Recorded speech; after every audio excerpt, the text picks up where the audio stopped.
Hai Positive People, kita kembali melanjutkan seri pengajaran kitab Matius pasal 8. Kita belajar kemarin bagaimana jadi seorang pemimpin yang berhasil dari seorang perwira prajurit Romawi. Sekarang kita akan belajar bagaimana jadi seorang pelayan yang berkenan di hadapan Tuhan, atau pelayan Tuhan yang sukses di mata Tuhan. Mari kita lihat Matius pasal 8 ayat 14 sampai 17. Setibanya di rumah Petrus, Yesus melihat ibu mertua Petrus terbaring karena sakit demam. Maka dipegangnya lah tangan perempuan itu, lalu lenyaplah demamnya. Ia pun bangunlah dan melayani dia.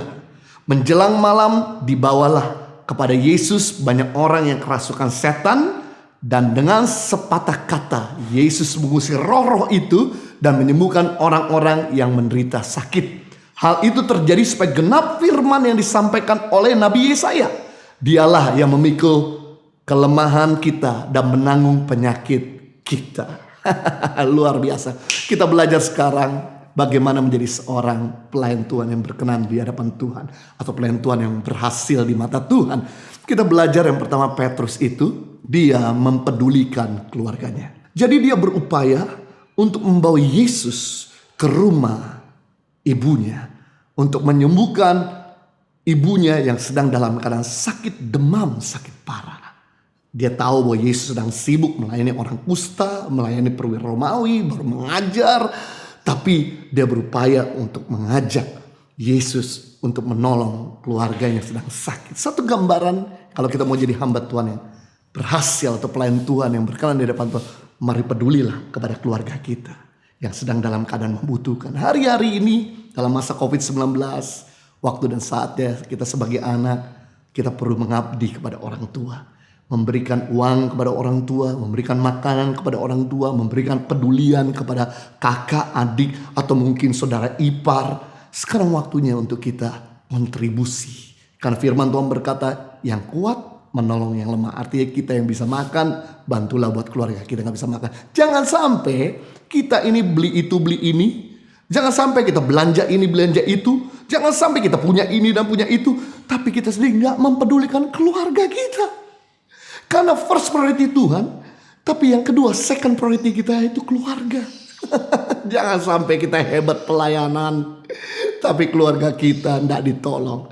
Jangan sampai hidup kita jadi batu sandungan. Biarlah hidup kita jadi berkat, yaitu kepada keluarga kita. Yang kedua, untuk jadi seorang pelayan Tuhan yang berkenan di hadapan Tuhan atau sukses di mata Tuhan, peduli kepada kebutuhan Tuhan. Tadi peduli kepada keluarga, sekarang peduli kepada kebutuhan Tuhan. Kebutuhan Tuhan dua, waktumu.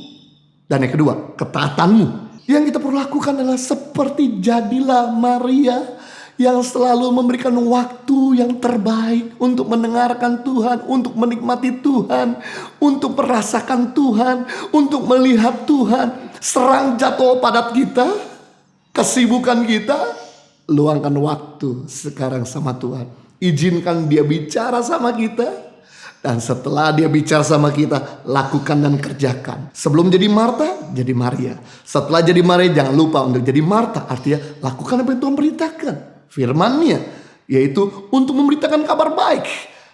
Untuk melakukan pekerjaan yang dia mau untuk kita kerjakan. Karena dengan demikian kita jadi orang yang berkenan di hadapan Tuhan. Bukan orang yang bersusul Tuhan masuk kerajaan Allah, tapi orang justru yang melakukan kehendak Tuhan. Haleluya. Berikutnya kita belajar bagaimana menjadi seorang pelayan yang berkenan di hadapan Tuhan atau sukses di mata Tuhan. Yang ketiga, peduli kepada kebutuhan orang lain. Pertama, peduli kepada kebutuhan keluarga. Kedua, peduli kepada kebutuhan Tuhan. Yang ketiga, peduli kepada kebutuhan orang lain. Yang menarik di sini bahwa ternyata Petrus setelah membawa Yesus ke rumahnya dan menikmati makanan, dan kemudian ibu mertua Petrus mulai melayani Yesus. Dan yang menarik, malam itu dibawanya orang kerasukan setan yang sakit ke rumah Petrus. Tapi Petrus terbuka kepada orang-orang demikian. Bahkan Yesus peduli untuk menyembuhkan dan membebaskan mereka dari orang-orang yang kerasukan roh jahat. Satu gambaran bahwa kalau kita mau jadi pelayan Tuhan yang berhasil di mata Tuhan, jangan lupa untuk kita peduli kepada kebutuhan orang lain. Jangan sampai kita ini sudah kenyang tapi kita gak peduli kepada orang yang kelaparan. Jangan sampai kita udah punya tempat tinggal tapi kita gak peduli kepada mereka yang homeless, tunawisma, yang membutuhkan tempat tinggal. Jadi yang kami lakukan dalam masa-masa seperti ini, kami coba peduli kepada hamba Tuhan yang kasusnya nasibnya seperti kami, di mana kami nggak bisa lagi melayani di gereja-gereja atau di tubuh Kristus. Yang kami lakukan adalah kami coba mulai kontribusi dari rekening kami kepada hamba Tuhan tersebut. Tapi yang menarik dalam 1 bulan dan 2 bulan ini, begitu banyak ratusan hamba Tuhan yang bisa tersalurkan rekening kami pribadi. Dan kami gak pernah minta-minta sama orang. Tiba-tiba ada orang yang nyalurkan masuk dalam rekening kami untuk kami salurkan pada hamba Tuhan yang lain. Dan kami sangat-sangat bersyukur. Mereka semua yang gak bisa beli beras, gak bisa sekolahkan anaknya karena gak ada uang lagi, gak bisa beli uang susu buat anaknya. Dan ketika mereka terima uang tersebut, hamba Tuhan tersebut mulai bersyukur, berterima kasih, Tuhan baik, Tuhan peduli, Tuhan ada.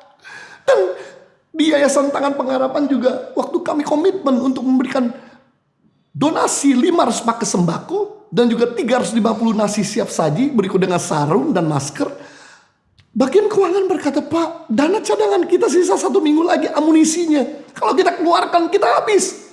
Saya berkata, kita tetap harus peduli kepada mereka yang tunawisma, kepada mereka yang gak bisa makan. Bantuan di masa seperti ini sangat berarti buat mereka. Dan ketika kita mulai salurkan, yang menarik, sampai hari ini sudah ada 400 dana tunai yang kita salurkan pada orang-orang yang membutuhkan. Sudah hampir lebih dari 6.000 orang yang menerima paket sembako. Bahkan sudah ada ribuan orang yang sudah menerima nasi siap saji. Dan ketika mereka menerima bantuan, wow, mereka berkata, Tuhan baik, Tuhan ada, Tuhan ajaib. Jadi kita bisa melihat untuk jadi seorang pelayan Tuhan berkenan kepada Tuhan, peduli pada keluarga, peduli kepada kebutuhan Tuhan, dan peduli kepada kebutuhan orang lain. Selamat melayani. Jadi orang yang berkenan pada Tuhan. God bless you.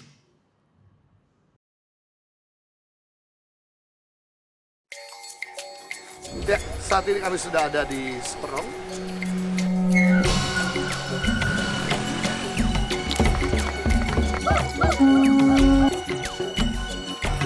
Saksikan suka duka perjalanan Tangan Pengharapan dalam merintis dan mengembangkan pendidikan di seluruh Indonesia di program Journey Tangan Pengharapan setiap Jumat pukul 7 malam di YouTube channel Henny Kristianus.